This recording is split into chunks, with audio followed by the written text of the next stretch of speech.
All right, so yesterday I went ahead and I was making a video on how to make risotto. And in particular, I was doing a butternut squash risotto with some roasted chicken. I didn't get to do a final shot of the risotto because I had some friends come up. But in this video, I will show you all the steps that I go through to make basic risotto. What I've done in this particular one is I made a batch of about 2 cups of rice, and then I didn't add any of the other um, toppings, for lack of a better way of putting it, to the whole batch. I actually reserved about half of it uh, for another thing that I'm going to do. I'm going to make some arancini with the rest of the risotto. So I pulled the rest of that out, and then I just put the butternut squash and roasted chicken into the remainder. And that's what we had for dinner last night. So what follows is basically how to make risotto. All right, so we're going to start off with about 1 onion that we're going to dice pretty fine. We want that to be about the size of the rice.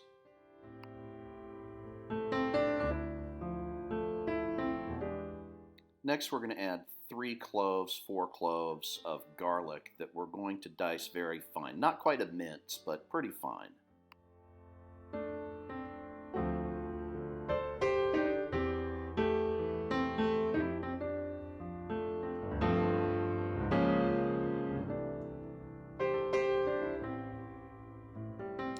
Now that we've got our ingredients in place, it's time to actually start cooking. So we're going to cover the bottom of a heavy pan. I'm using a Dutch oven, and then we're going to add with olive oil. I want to coat the bottom of the pan, and then I'm going to add my onions, and we're going to sweat those down for a little bit. I don't really want any color on them, but I do want them to start to soften. After that is done, I'm going to add the garlic. We don't want to do the garlic too soon because it can burn. And we're going to let that go 30 seconds to a minute maybe before we add our rice. Now I'm using carnaroli rice because I'm that guy and I found some. It is the more traditional rice in Italy, but mostly in what we see here is our Brio, which actually also works great, and I've used that a ton.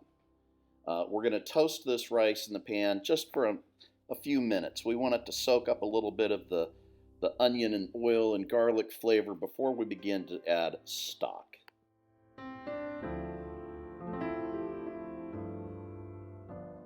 And we continue building layers of flavor by adding a little bit of white wine to the pot. I'm doing maybe 3/4 of a cup. And then we're going to stir that and let the rice absorb that before we start adding chicken stock.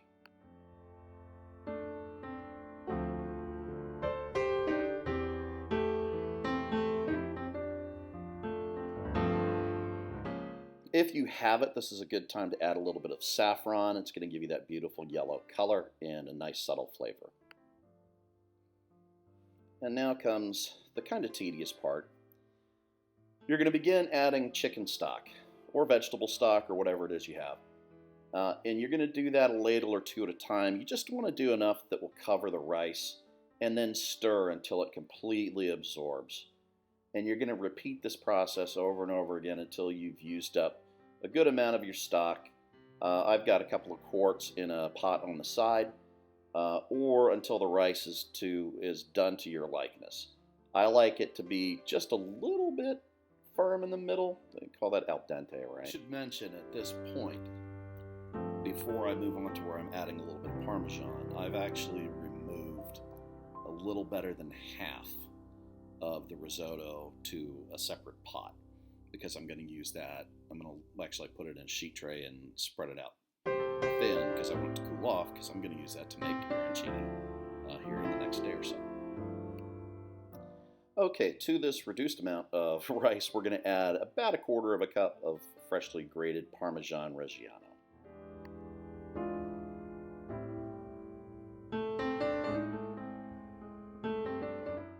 At this point, we're just going to add some roasted chicken. This is just a roasted chicken that I picked up already done from the grocery store, which is one of the easiest ways to do it. That's actually almost cheaper than buying a whole chicken and roasting it yourself.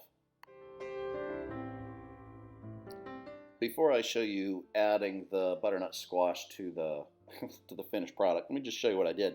So I took a butternut squash and I broke it down. For this I just used the longer piece of it. But you have to then peel off the skin. We're then going to cut it into some planks,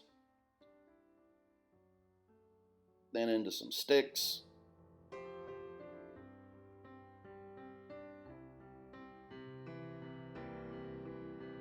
and then finally into some cubes. You can really do this whatever size you like, but if you go too small, they'll burn. So I'm going to add a little bit of olive oil and then some salt and pepper. I've got both salt and pepper in that little dish. And then we're going to toss all of this to coat those cubes in the salt and pepper.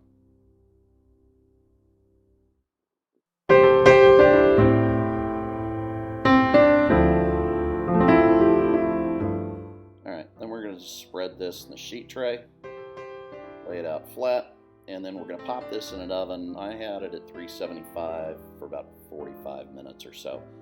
I really don't want to get any color on these for this particular dish. Now we're going to just add that into the risotto, however much you like. We're going to stir that up just to combine it. You can do, if you've cooked down some mushrooms or other things, you can do that too. But whatever you like. You might even just like it by itself. And then we're going to go ahead and just plate this up. And again, I had company, so I didn't have a chance to take photos of the finished product or anything like that. So sadly, you don't get to see that. I'm going to try to spread that out in a single layer on that dish. And that's Hannah's for dinner. So have a good one.